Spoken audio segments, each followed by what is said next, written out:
Muy bien, seguimos en la mañana de la radio, lo anunciamos y vamos a conversar con Javier Milei.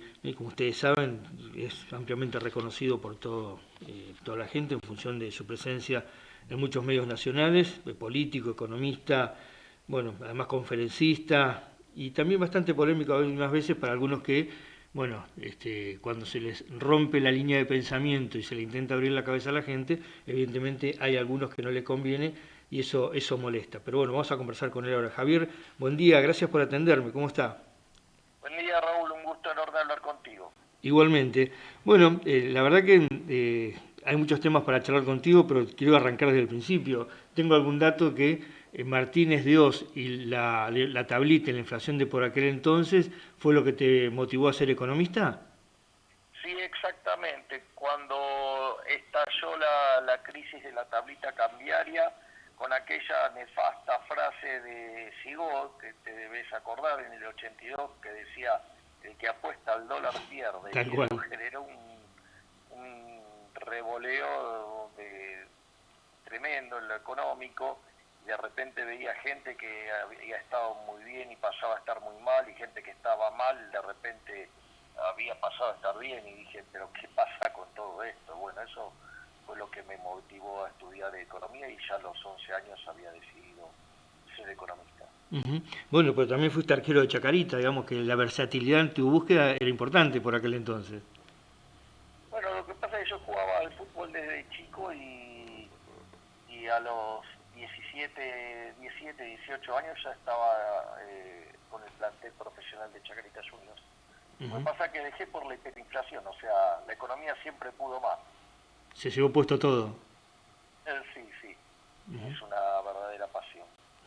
Ahora, Javier, muchas veces analizamos estas cuestiones de por qué se ingresa a la política de tipos que son exitosos en su accionar, en su vida privada, porque la verdad, si uno hace un frío análisis de quienes van a la política, por lo menos en nuestra opinión, el 90% de los tipos que fracasan en la actividad privada. ¿Y por qué van a la política?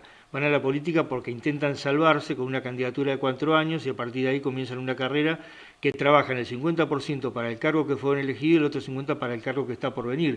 Ahora, con un tipo es exitoso, como es tu caso, ¿qué lo motiva a ingresar al campo de la política y querer ser candidato a diputado?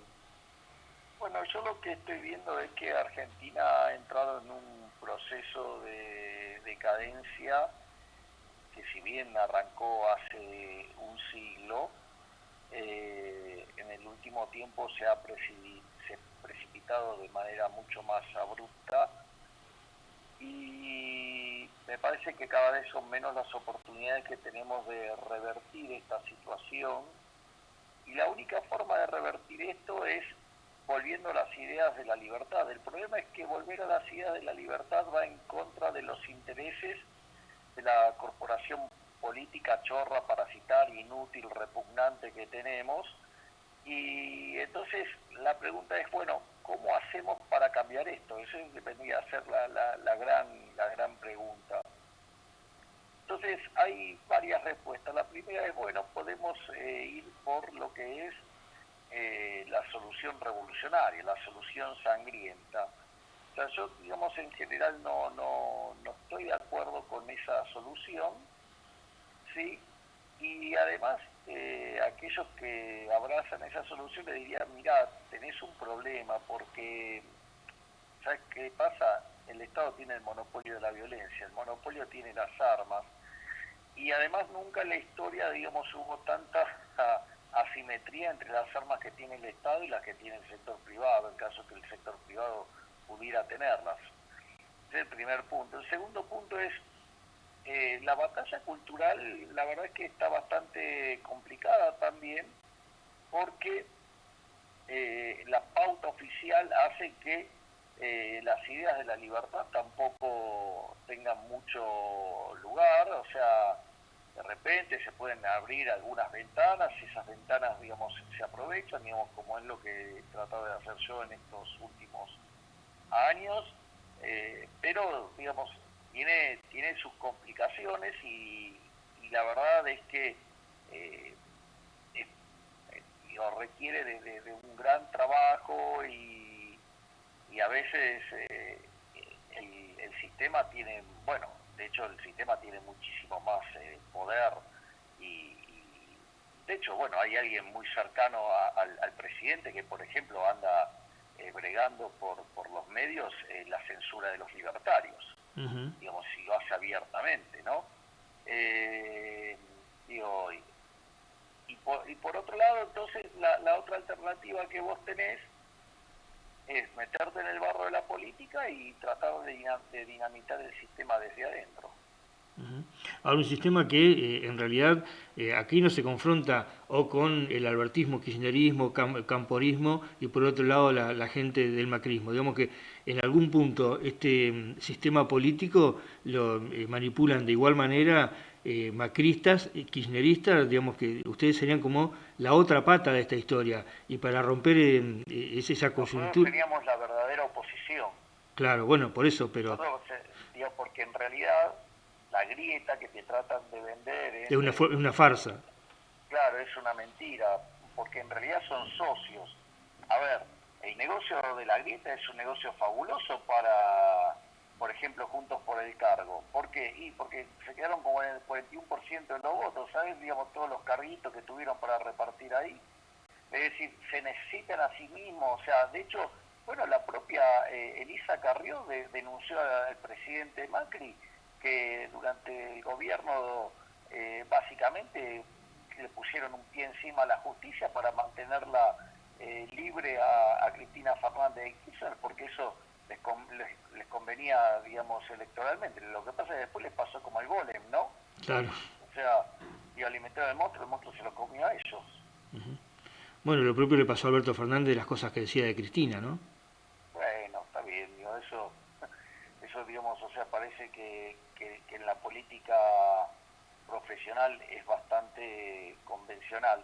De hecho, una vez lo escuché a Gustavo Marangoni, un excelente analista político, decir, en política nadie es tan amigo como para no ser traicionado y nadie es tan enemigo como para no armar una coalición. O sea, bueno, pero esa es la política repugnante y asquerosa que tenemos, ¿no? O sea, por eso que la grieta es una grieta falsa y la verdadera grieta es entre la política profesional y los honestos, ¿sí? Que venimos del sector privado, que nos ganamos nuestros ingresos sirviendo al prójimo con bienes de mejor calidad a un mejor precio y, digamos, sí que en esta oportunidad hemos decidido meternos para sacar a patadas en el culo a todas estas mierdas. Ahora, en un país donde viene con varias generaciones de gente con planes, donde el Estado, por medio del asistencialismo, sigue teniendo votos cautivos, ¿cómo se rompe esa estructura y cómo se piensa trabajar en caso que logre ser diputado desde el Parlamento? ¿De qué manera se puede comenzar a dinamitar ese producto que tiene tantos años de vida en este país? A ver, vamos por partes. Lo primero que habría que mencionar es, digamos, ¿alguien cree en su sano juicio que a una persona si le dan a elegir entre un plan social y trabajar, digamos, elegiría el plan social? Digamos, para ser esclavo del político de turno. O sea, creo que la gente de bien va a elegir justamente trabajar. Ese es el primer punto. Entonces, digo, ¿cómo se logra que la gente pueda tener trabajo? Bueno, digamos, eso el mundo ya lo descubrió, se llama crecimiento económico. ¿Sí? Y las recetas para el crecimiento económico se conocen también. El problema es que en Argentina, o sea, en las universidades se les lava la cabeza a los alumnos, digamos, a las personas que asisten a las instituciones universitarias, para que salgan esclavos del Estado, o sea, en general son keynesianos, es decir, miopes, de corto plazo, tipos que tienen una visión estrictamente de corto plazo, y bueno, y esas visiones atentan contra el crecimiento económico. Pero esto no es un tema que no haya resuelto la teoría económica, o sea, esto lo resolvió la teoría económica, existe evidencia empírica, se entiende cómo funciona esto, y bueno, una de las cosas con las que hay que luchar es contra, digamos, justamente el adoctrinamiento que baja de la educación pública. Digamos que ese sería el primer paso. cosas que uno, digamos, tiene que tener en claro. O sea, vos para crecer lo primero que tenés que hacer es básicamente 3 reformas.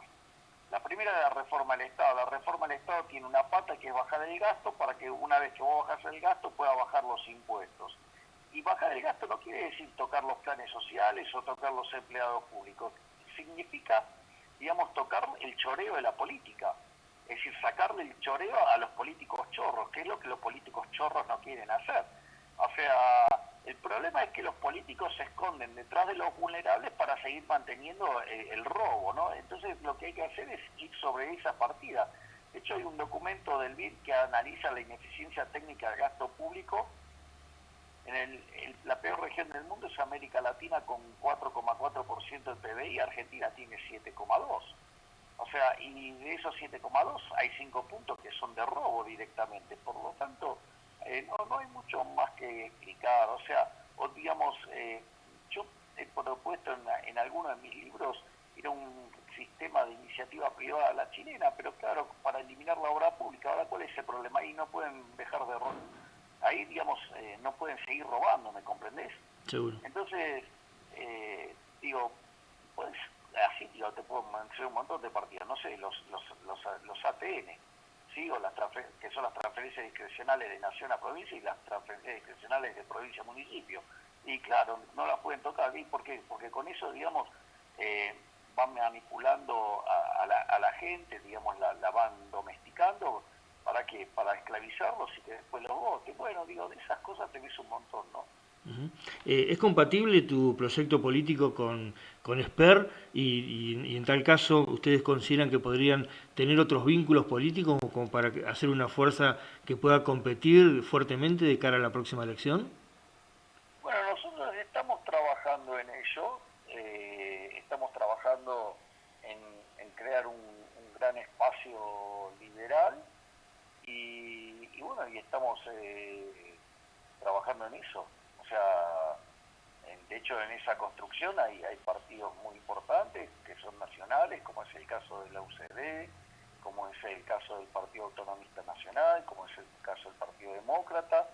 Después, digamos, tenemos muchos partidos locales, por decirlo de alguna manera. Por ejemplo, el Partido Libertario tenemos que ya va a ser partido en el caso de la capital federal, o digamos, también tenemos otros partidos con los que estamos trabajando en la provincia de Buenos Aires. Así que, entonces hay que ir por una alianza liberal verdaderamente amplia, grande, que los incluya a todos y tratar de evitar que en esas alianzas se contaminen con operadores de Cambiemos, ¿no?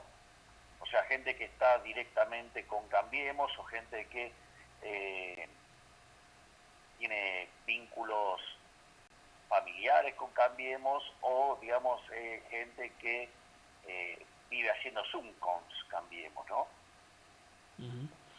Mucho se habla de la cuestión económica del país y los meses por venir, que serán complejos, incluso Esper también lo decía días pasados, pero hay algunos elementos que tienen que ir más allá de la pandemia, porque hoy parece ser que la pandemia tapa todo o es el único eje que ponen en el epicentro de la escena, cuando en realidad los problemas del país son mucho más serios, muchos más trascendentes, mucho más importantes, y también hay que empezar a tener un poco de visión en el corto plazo, pero para lo que está por venir. Uno de los temas que en este país también sigue siendo vigente y que lamentablemente no hay una vía de solución, y me interesaría saber qué proponen ustedes, es la relación nación-provincia, porque en realidad los vínculos de hoy de las provincias con la nación son vínculos dependientes basados fundamentalmente en la guita que le envían por una coparticipación que a veces le envían mucho menos de lo mucho más que le sacan, ¿no? Sí, mira, está muy bueno el punto que levantás, Raúl. Digamos, que eso es lo que nosotros llamamos reformas de segunda generación. En la primera había mencionado el tema de la reforma del Estado y creo que no llegué a mencionar el tema de la reforma en el sistema laboral hacia adelante y el tema de la apertura de la economía. Y la segunda generación de reformas, vos lo que tenés que, por ejemplo, hacer, no solo la previsional, sino que también tenés que ir con la reforma del sistema de coparticipación, el cual debería eliminarse directamente. debería determinarse cuánto, digamos, se va a llevar el Estado federal, digamos, y después el resto, que cada provincia recaude lo que gasta. Ujú.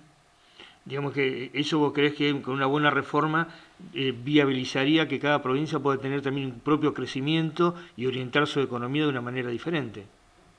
¿Y a vos qué te parece? Si no, digamos, o sea, hay provincias que están parasitando a otras, que las están destruyendo. ¿A vos qué te parece, digamos, que, por ejemplo, los pobres de la provincia de Buenos Aires estén financiando los feudos de Capitaniche en Chaco, o el feudo formoseño de Infran y otros así por el estilo? Javier, y en este sentido, y volviendo, haciendo mucho hincapié en la economía, los meses por venir van a ser complejos en este país.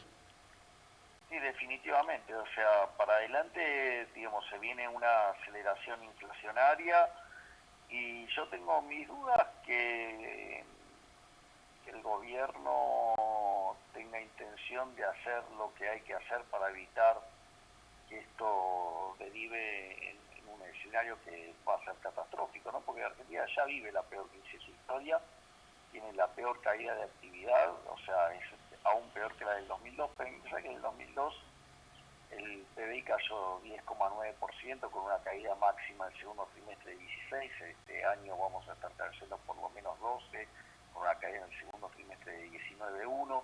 La tasa de desempleo en aquel momento fue 25, en esta, digamos, se informan 13, pero bien medida es 29. Y la pobreza que en aquel momento fue 55, hoy está orillando la verdadera en torno al 50. Por lo tanto, cuando vos tengas el problema de aceleración inflacionaria, fuerte aumento de la oferta monetaria para financiar al fisco y caída de la demanda de dinero en una situación de actividad económica deprimida, el estallido inflacionario que podría derivar en una hiperinflación te va a multiplicar la pobreza enormemente, podría estar llevándola al 75%, con lo cual tendrías una crisis social y además en el medio de una crisis enorme en el sistema sanitario, donde, digamos, Argentina hoy ya está en el top 10 de los países con más muertos por millón de habitantes del mundo. Por lo tanto, estamos frente al caso de un fracaso colosal en lo económico, en lo social, y vale la pena resaltar que por culpa de soretes como Pedro Can,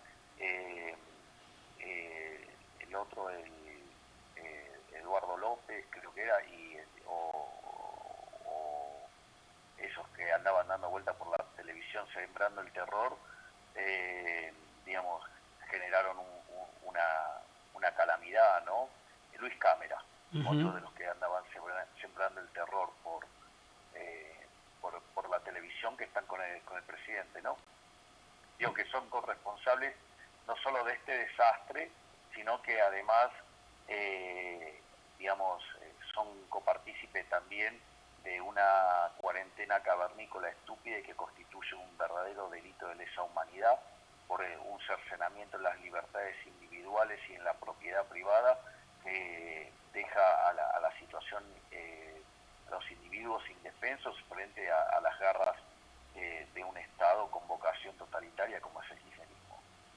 Bueno, y por eso te decía recién también que la pandemia para algunos se constituye en un negocio porque en honor a esta situación ponen solamente en la agenda esta cuestión con todo lo que vos acabas de apuntar y que todos conocemos y por otro lado están obviando los temas centrales del país. No, no, obvio, digamos, eso que vos mencionás, o sea, va a haber, digamos, cuando esto termine, espero que alguien dé explicaciones por qué han generado esta masacre en Argentina, no solo económica, sino, digamos, sanitaria, cuando el mundo sabe muy bien que esto se enfrenta con muchos testeos y seguimiento, y Argentina no ha hecho eso. Es decir, y hay una explicación clara por qué no lo ha hecho. ¿Sabes por qué? Porque los testeos había que importarlos. Y en las importaciones, digamos, hacer una compra de esas características a nivel internacional, el problema es que no se podía afanar, no podían coimear. Entonces por eso Argentina tiene tan pocos testeos. Entonces, ¿qué priorizaron? Afanar. Entonces, por ejemplo, la plata de los políticos no se tocó, porque decían que era demagogia. Por otra parte, no solo eso, sino que además les gustó esta idea de cuarentenar a la gente y dar muchos planes sociales como mecanismo para ganar votos, para esclavizando a la gente. Obviamente la obra pública no se toca porque es algo, digamos, con lo que igual, digamos, o sea, se roba. Y bueno, entonces se gastó en testeo lo que quedaba, lo que restaba. Bueno, así estamos entre los países que menos testean en el mundo y claramente como contraparte de eso estamos en el top 10 de países con más muertos por millón de habitantes.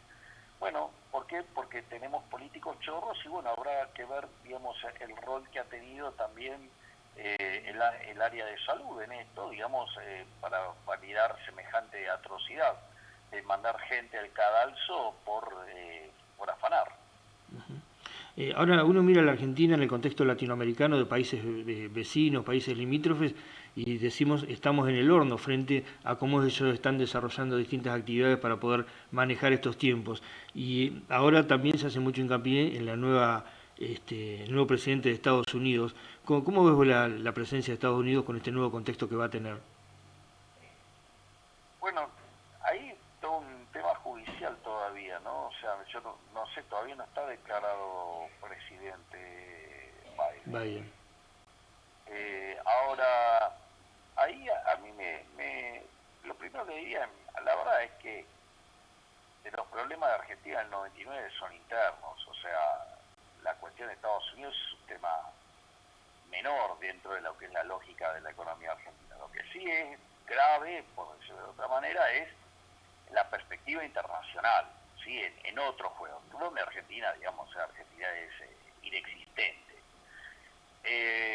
A ver, en ese contexto a mí me parece preocupante, digamos, la llegada de un presidente demócrata, los cuales se caracterizan por ser presidentes extremadamente débiles, esclavos de lo políticamente correcto y que llevan, digamos, a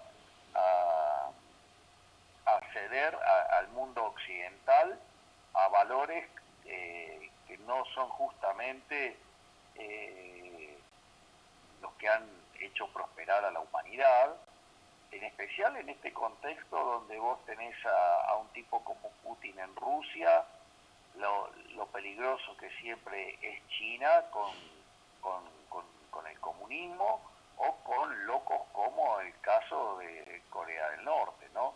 En serio, eso ya me parece bastante preocupante en lo internacional desde el punto de vista de la geopolítica. Por otra parte, la realidad es que esos temas que le imputan a Trump por cerrar la economía también son falsos y tienen que ver con resolver problemas como el desequilibrio global o desvíos de comercios, es decir, primero en el caso con China, digamos en el segundo caso con lo que tiene que ver con México. Es más, el muro a México se lo empezó a hacer Obama, digo, vale la pena mencionar. Estas son una de las tantas contradicciones que suele tener la prensa, ¿no? Digamos, por ejemplo, acá ponderan tanto a Biden, ¿sí? Es interesante, digamos, en el 82 tuvo un rol central, digamos, impulsando en la OTAN la posición de Estados Unidos de ir con todo contra Argentina por el tema de Malvinas, o, digamos, acá, digamos, o, digamos, las cuestiones vinculadas al aborto, que probablemente ahí acá tenga algunos adeptos, ¿sí? Y por otra parte, digamos, esa situación bastante rara con denuncias de pedofilia que, como los medios son partidarios al Partido Demócrata, digamos, hacen la vista gorda. Pues digo, cosa que acá también pasa, ¿no? Digamos, acá hay un muy famoso actor que golpeaba fuertemente a su mujer, un cocainómano, digamos, que iba a un psicólogo por la zona de Palermo, allá por la calle, bueno, no voy a revelar, pero claro, como es pañuelito verde y abortero y además, o sea, kirchnerista y culpa al neoliberalismo de todos los males del mundo, acá se miran para otro lado, ¿no? Digamos, bueno, parece que con Biden pasa lo mismo, ¿no? Con los temas de pedofilia, o digamos, qué sé yo, o cuando, por ejemplo, viste los demócratas, ponerle ahí en Washington, pusieron una calle que se llama Black Lives Matter, ¿no? Interesante, ¿no? Porque pensar que dentro de las filas del Partido Demócrata estaba el Ku Klux Klan, ¿no? Seguro. Y que la libertad a los negros en Estados Unidos se la dio Abraham Lincoln, que era un presidente republicano. Entonces, está todo muy, o en el estado donde se ejerció violencia policial sobre un negro a punto de matarlo, ¿sí? Digamos, es un estado demócrata. O le imputan a Trump el despiole en el sistema de salud en lo que tiene que ver en el estado de Nueva York, y sucede que el estado de Nueva York es administrado históricamente por los demócratas. Entonces digo, digamos, muchachos, ¿de qué estamos hablando? ¿Me comprendés lo que te digo? Totalmente. Uh-huh.